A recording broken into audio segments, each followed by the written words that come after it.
Hello guys, welcome to The Vibe. I am your host Nina Gekunda, and with me here is an amazing team here to discuss whether we can bring gambling to an end. Join our conversation on social media at The Vibe on Instagram, at The Vibe on Twitter, and at The Vibe on Facebook. And I am your host, Michelle Halai. So, gambling, can it come to an end? Well, thank you very much. Gambling can never really come to an end. But what we've done is we've come up with an alternative to gambling because we've realized that not everybody likes gambling, and at the same time, the kind of games that we have are just not only mind engaging, but they're also very exciting. So Usiku is the first mobile games company here in Kenya.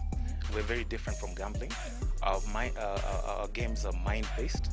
They're very exciting, and even currently we're talking to the authorities that are involved with the licensing so that we can see whether also our players can get to win in the near future. That's amazing. So all you gotta do is just go to www.usiku.games and let's have fun. That's amazing. Yeah. And on to the next question.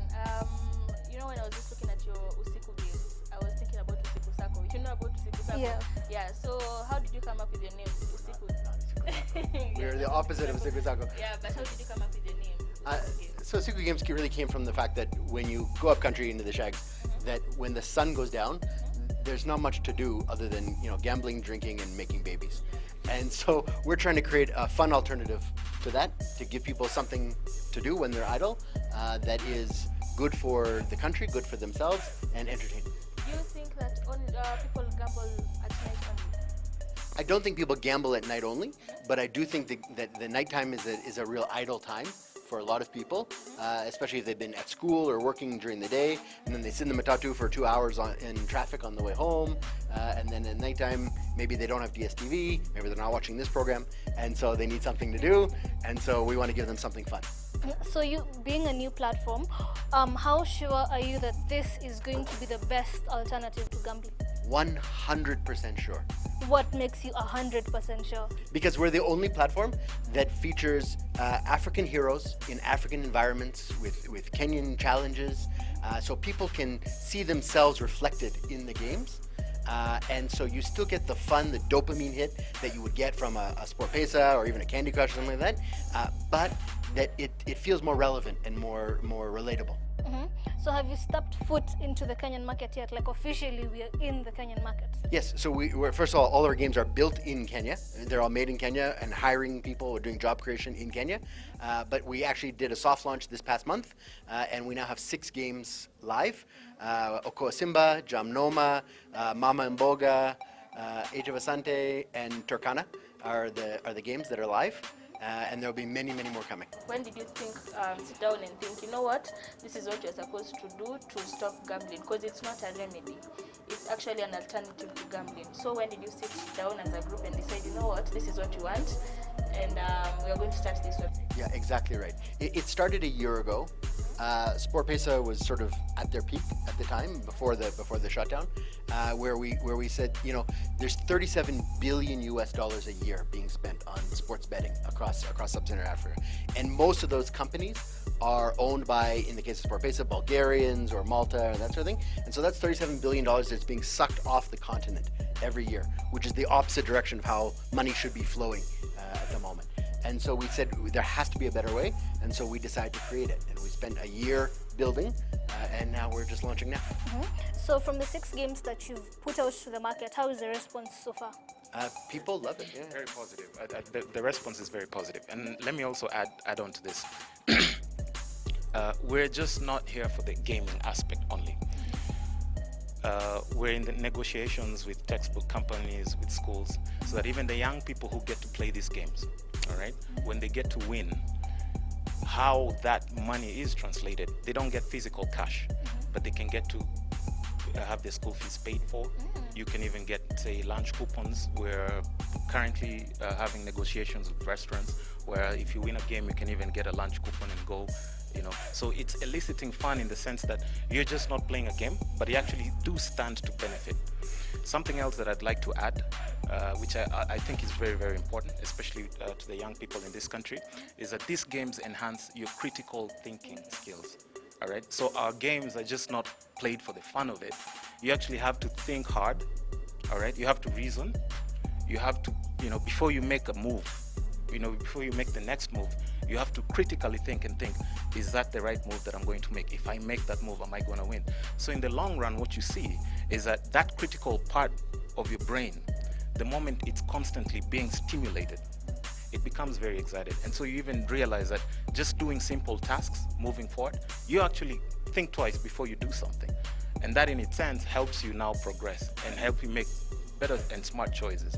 So we're just not here for the aspect of just playing games and the fun of it, in as much as our games have that dopamine effect and make you feel very excited, but you actually do stand to gain much more just by playing our games. It's very beneficial. So unlike gambling and betting, all right, where it's a 50-50 chance, like you were saying, here you actually predict the outcome by virtue of the fact that you're using your head.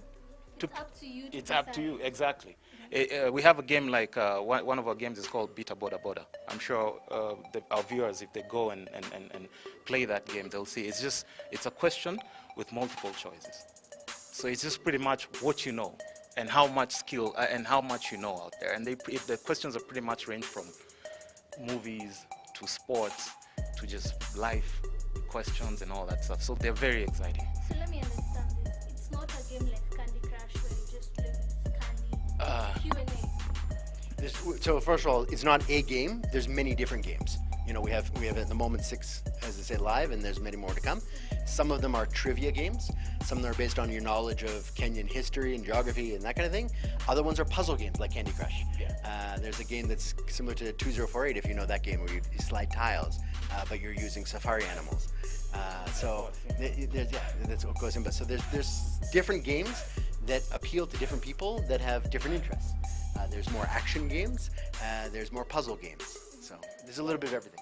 Here's the thing, what do we get to benefit from your games? You know, in gambling it's a 50-50 thing where I'm not sure if I'll get the money, and I'm also, because you put money into the betting, whatever. Yeah. In your game, we don't put any money, but it's our time. You understand? It's time consuming, but you don't get anything from your game, no money. So let me correct one thing first of all. Absolutely, sports betting is not 50-50. SportPesa last year made 100 billion shillings in revenue. Trust me, they're not doing that from 50-50, right? The platform is designed for you to lose. It's usually more of it's the company that decides whether you win or not. That's right. The higher percentage goes to the company. Absolutely. Yeah, the company never gets a loss. That's right. They never lose. They Yes, never lose. they never right? lose. That's Yeah. that's the whole design of the system. Okay. So our games are very different from that. The other thing is also that in those, the 50-50, as you say, which is not true, the decision of whether you win or not is based completely out of your hands. It's chance-based. Our games are skills-based. So it's up to you whether you win or you lose, right?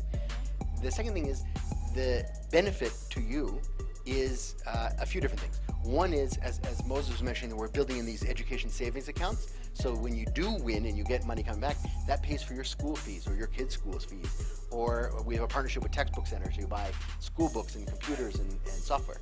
So you can still personally benefit from it. But then the other thing is also, you're benefiting Kenya, because these are all made in Kenya, hiring jobs, and the money that does come to the company stays in Kenya. And it's an industry we're building. We're building an industry from scratch. So you find that there's so many young people who are into gaming, who are into animation, who are into just tech, all right? And they're like, how do I make money out of my skill? Pretty much. I think I have something so much fun that I can make and produce and people can really get to enjoy, but who can I partner up with, who can give me that platform for me to showcase what I got? So we're building a whole new industry. And if you look at countries that have gaming, it's actually now becoming a contributor to the economy. Gaming is big. Billions of dollars. Yeah, I think in Europe, in the EU, it's a 300 billion euro industry. So there's a lot of potential here. And like I'm saying, we're building a whole new industry and at the same time creating opportunities for so many people. There's that young person somewhere who has a game or who has something they'd like to come up with, and you could be a platform to support whatever it is they have. Absolutely. So we're definitely hiring, first of all.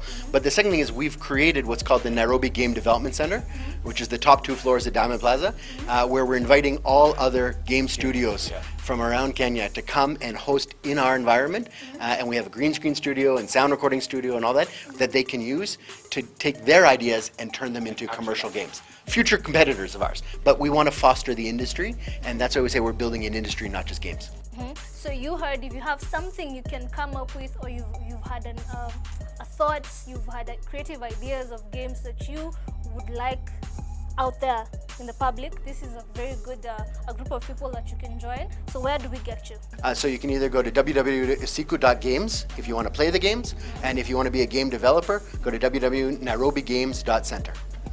Yeah. Or you can visit our offices. We'll be launching soon. Like you said, the top 2 floors of DP1, Diamond Plaza 1. Yes. Yeah. And I think if you're out there and you have any you're into animation, or you have those ideas of the games you used to play when you're young, and you want to put it, you want to play it, but it's called, you want to like put it inside, like making a game. It's good if you visit them, as they said, in their office, and it will be a good thing out there. So a parting shot before we wind up. Well, visit our website. Let's play. Cheza Sasa. That is Usiku Games. Seems like a beautiful platform. Let's all meet there at www.usiku.com. .games. www.usiku.games. Let's go play some amazing local games. I have been your host, Nina Gekunda. And I've been your host, Michelle Halai. See you every Friday at 7:30 p.m. on The Vibe. Adios.